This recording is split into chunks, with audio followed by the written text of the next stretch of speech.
Hey, this is Mad Movie Mark, or the Mad Movie Mark movie review. Thank you for joining me as I review the 1982 Swedish drama Fanny and Alexander.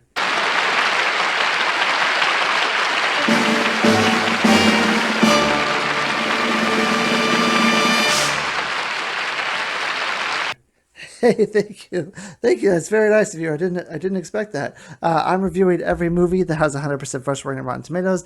I'm giving them all a score of 1 to 10. After I watch them and score them all, I will rank them from worst to best. I started in the 1920 silent movie era, and now I'm at 1982 with Fanny and Alexander. This movie has a 100% first rating from the critics and a 94% first rating from the audience. It was written and directed by Ingmar Bergman. This was a movie that was supposed to be Ingmar Bergman's opus, the greatest movie that he ever created. It was supposed to be a culmination of things from his life and things that he borrowed from his other movies that he did, and it was supposed to be cinematic perfection. Now, there are two versions of this movie. One is a 3-hour movie, and the other is a 5-hour made for TV miniseries. Now, I really wanted to find the 5-hour made for TV miniseries because I hear that that is his true vision. That is what he ultimately set out to make. It's not condensed. It's the story is complete, and it just makes for a better viewing. Unfortunately, I was not able to find the 5-hour movie, so I had to watch the 3-hour version. Now, this will be the second movie that I've ever seen of Ingmar Bergman's, and the second movie that I've reviewed for the channel. The first one was Through a Glass Darkly, which I gave a 10 out of 10 to, and I thought it was pretty much a perfect movie. So this movie is about two children named Fanny and Alexander. Well, so the title will tell you it's about two children named Fanny and Alexander. Now, these are two children who are growing up in a very large family. It's pretty affluent. They live in a pretty nice house. And it's Christmas time. They're all being merry and jolly, running around, having fun, playing with each other, being children, until one day when their father tragically dies very suddenly. And they are forced to kind of live a different kind of life. Now, Fanny and Alexander, their mom decides that she is going to start dating the priest who presided over the funeral of her late husband. She tells the children that he has proposed marriage and that she has accepted this proposal. Now he seems a little bit, at first he seems like he's willing to accept these children into his life. He seems like he is going to be kind of the stern hand that these children need according to their mother, and that he's going to be someone that is not going to take any guff and someone who's going to put these children in line. Now, there's a huge red flag sort of in the beginning of this movie with this priest. After she accepts his proposal and she's getting ready to move in with him, the priest says, I want you to move in with me, but I don't want you to bring any possessions. I want you to leave everything at home, including everything that your children have, and I want you to just come here on your own with nothing. She at first says she needs to ask the children because these belongings are theirs and not hers.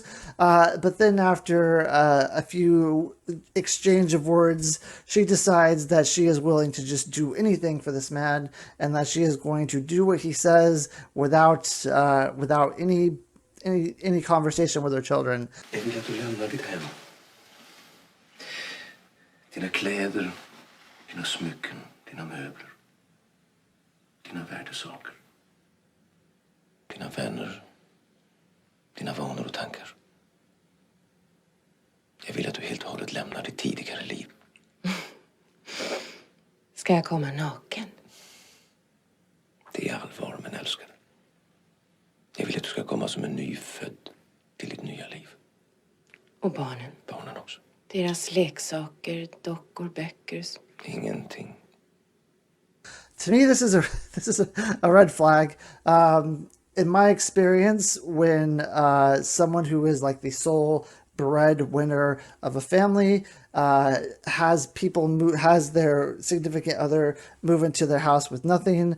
It's much harder for that person to leave that house because they don't have any financial assets.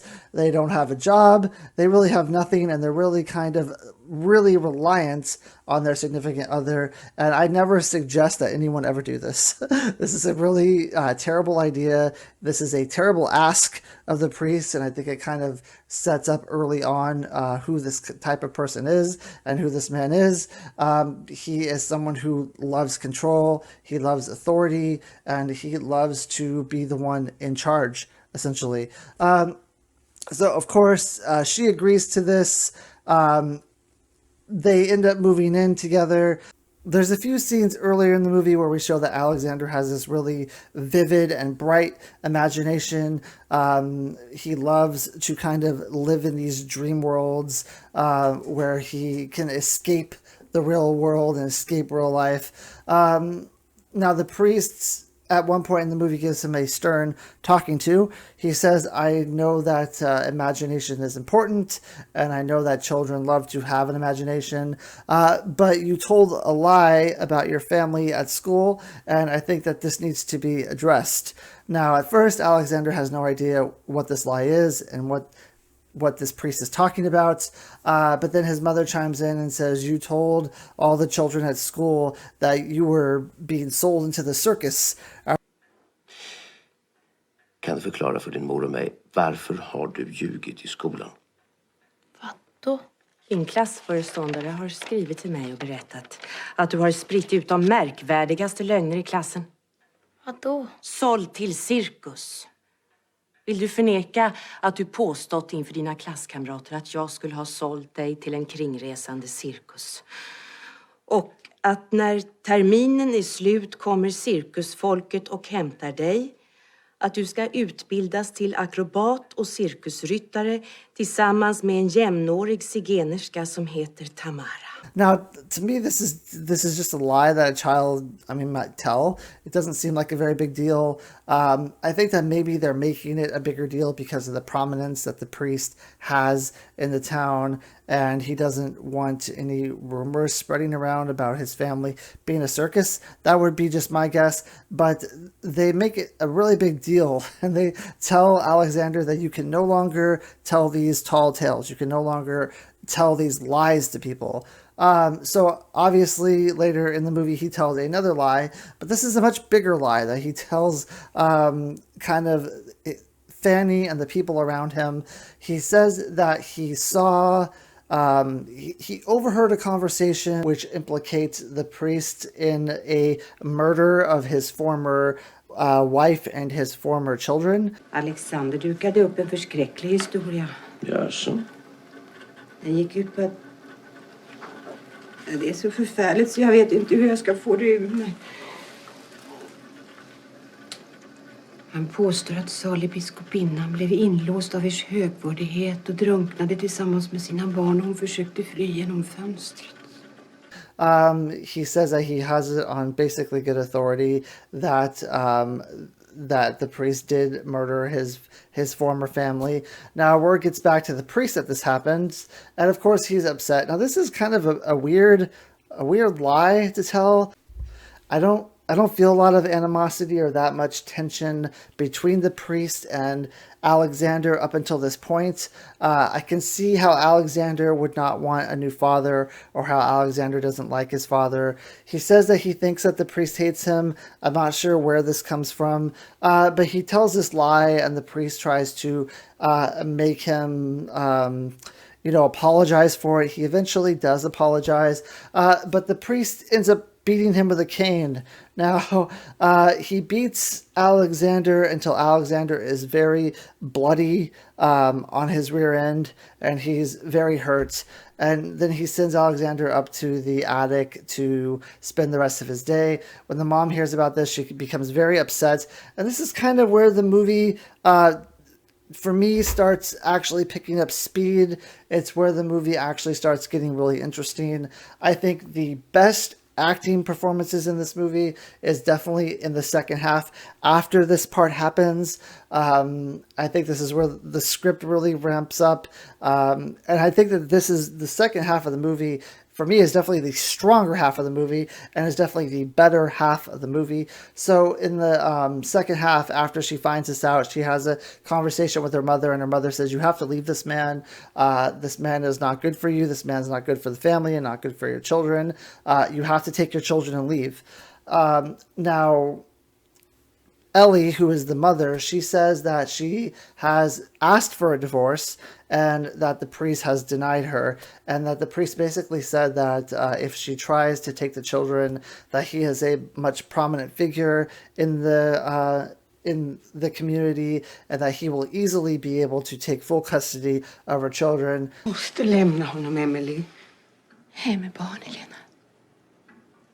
Lika fullt måste du. Förlåt att jag avbryter dig. Jag har bett honom om skilsmässa.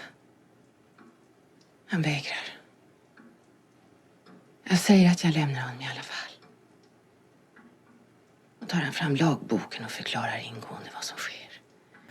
So again, this is what I was alluding to before. He found a way to keep her in the situation that she doesn't want to be in, whether it be like financial or whether it be because of the children. He has found a way that to make it so she can't leave. She has nothing there of her own. She has no source of income. She has no real prominence in the community, and he has this hold on her that she just can't get away from. Now the family steps in, and they end up figuring out this way to sort of kidnap the children away from the priest. I'm still not exactly sure how. There's this part in the movie where they essentially, it seems like they're switching children so that they can kidnap their children. I'm still not exactly sure how it happened. There wasn't a whole lot of explanation, but they end up kidnapping the children, and they tell the priest that we have the kids now, so you have to allow this divorce to go through.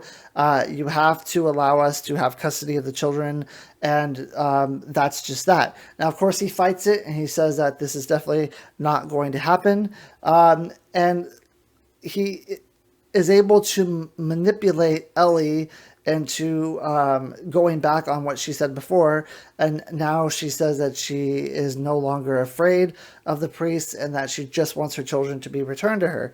Now this sets up the ending of the movie, where I mean it's from 1982, so I mean this is a spoiler, but it's an older movie, so this sets up the end of the movie where Ellie ends up slipping him a bunch of sleeping pills, and she says to him, "I'm going to, I gave you the sleeping pills, you're going to sleep really well, and in the morning I will no longer be here, and I will take the kids, and we will go far away."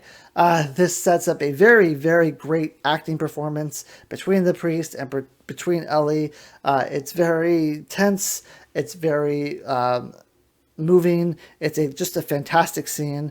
And then as luck would have it, she wasn't trying to kill the priest, but a series of events happens in which her giving him those sleeping pills does end up in his demise, and she ends up basically going on living happily ever after. The cops say, "Hey, like, we know you gave him the sleeping pills, but that wasn't what ultimately resulted in his death, even though it didn't help things. So we're going to let you go. You don't have to worry about it because you didn't ultimately, your actions didn't result in his death." And that's pretty much the entire movie. So I thought this movie was good. Not as good as Through a Glass Darkly for me, but I think it's just because I was missing some stuff. First of all, we don't find anything out about Fanny at all. So there's no storyline here for her besides the fact that she is with Alexander. They are moving together. They're brother and sister. They're a unit together with each other. But there's no backstory on her. There's no plot line. There's no storyline. Not sure why her name is in the title, besides the fact that she is the sister of Alexander, who gets the most amount of screen time. So that was kind of odd to me. Also, a little bit weird is I don't necessarily completely understand the animosity between the priest and Alexander. There's points where the priest says he's scared of Alexander because Alexander is not scared of him.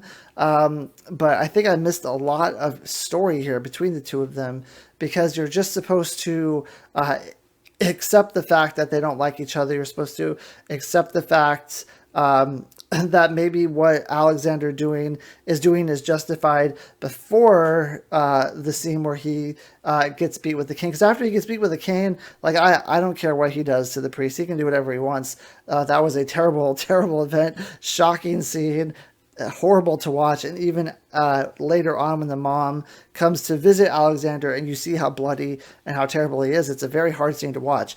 After that, I was like, you can do whatever you want to this priest. I don't care. But before that, I didn't see enough back and forth between the two of them to really justify this this animosity that they have. It's the pivotal relationship in the whole movie, and I just didn't think that the reasoning behind it was all that strong.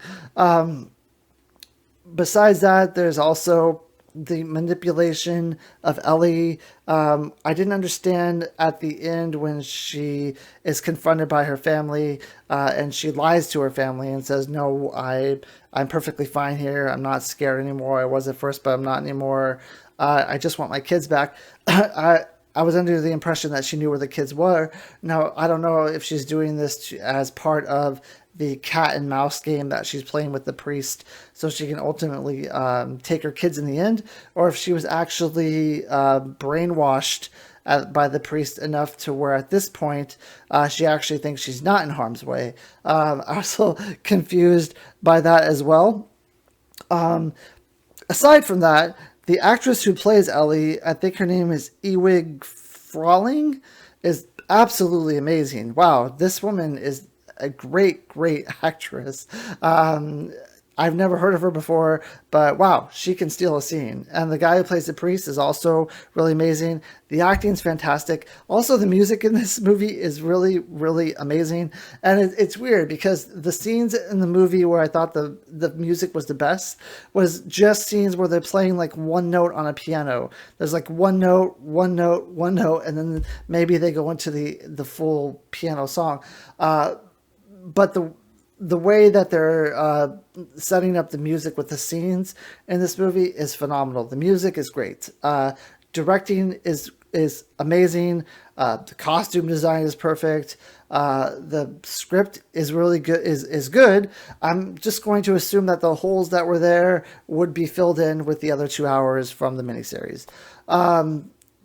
Yeah, but besides that, for me, even if I think if you filled the holes and made the movie 5 hours, it's still to me not as good as Through Glass Darkly. That's just my personal opinion. I wish I could have understood more about Fanny's life. I wish I could have seen more through Fanny's lens.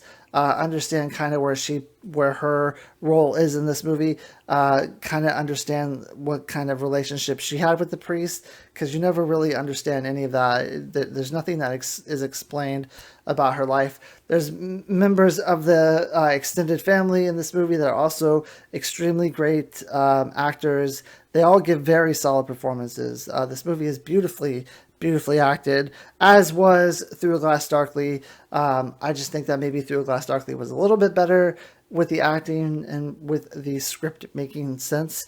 But anyway, I mean, maybe I missed a lot here and it's just on me.